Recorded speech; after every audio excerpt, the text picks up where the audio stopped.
শুক্রবার থেকে কাকরাইল মসজিদে তাবলিগ জামাতের মাওলানা সাদ কান্ধলবির অনুসারীদের সব গুজারি বা রাত্রি যাপনের কর্মসূচি ছিল। তবে সেই কর্মসূচির উপর নিষেধাজ্ঞা আরোপ করা হয়েছে। স্বরাষ্ট্র মন্ত্রণালয় শান্তি শৃঙ্খলা রক্ষার্থে এই নির্দেশনা জারি করে। অন্যদিকে মাওলানা মোহাম্মদ জোবায়েরপন্থীরা টঙ্গীর ইজতেমা ময়দানে হামলা ও ৩ জনের খুনের ঘটনায় সাদ অনুসারীদের গ্রেপ্তার, বিচার সহ আরও কিছু দাবিতে শুক্রবার থেকে কাকরাইল মসজিদ সহ ওই এলাকায় অবস্থান নেওয়ার ঘোষণা দিয়েছিলেন। তাদেরও বড় জামায়াত থেকে বিরত থাকতে বলা হয়েছে। তাবলিগ জামায়াতের বিবদমান দুই পক্ষের বিষয়ে এই নির্দেশনা দিয়েছে স্বরাষ্ট্র মন্ত্রণালয়। বৃহস্পতিবার বিকেলে এই নির্দেশনা দেওয়া হয়। সাদপন্থীদের নেতা সৈয়দ ওয়াসিফুল ইসলাম ও শুরাই নিজামের মাওলানা মোহাম্মদ জোবায়েরের নামে স্বরাষ্ট্র মন্ত্রণালয় থেকে পৃথক চিঠি দেওয়া হয়েছে।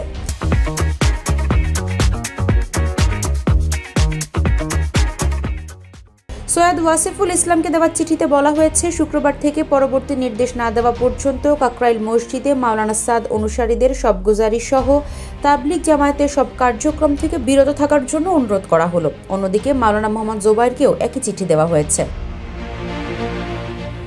চিঠির অনুলিপি ধর্ম মন্ত্রণালয়, সশস্ত্র বাহিনী বিভাগ, পুলিশের মহাপরিদর্শক, প্রতিরক্ষা গোয়েন্দা মহাপরিদপ্তর, বিজিবি, এনএসআই, র্যাবের মহাপরিচালক সহ সংশ্লিষ্ট কর্মকর্তাদেরও পাঠানো হয়েছে।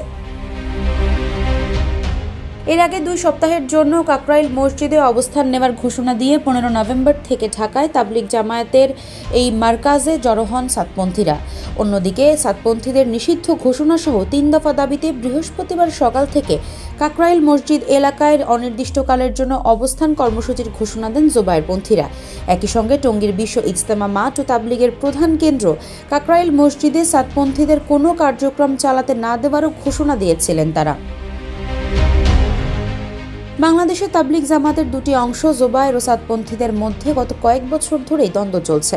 সর্বশেষ গত 17 ডিসেম্বর টঙ্গীর তুরাগ তীরে অবস্থিত বিশ্ব ইজতেমা ময়দানের নিয়ন্ত্রণকে কেন্দ্র করে দুপক্ষের সংঘর্ষে অন্তত 4 জন নিহত হন। এই ঘটনায় উভয় পক্ষের প্রায় অর্ধশত অনুসারী আহত হয়েছেন।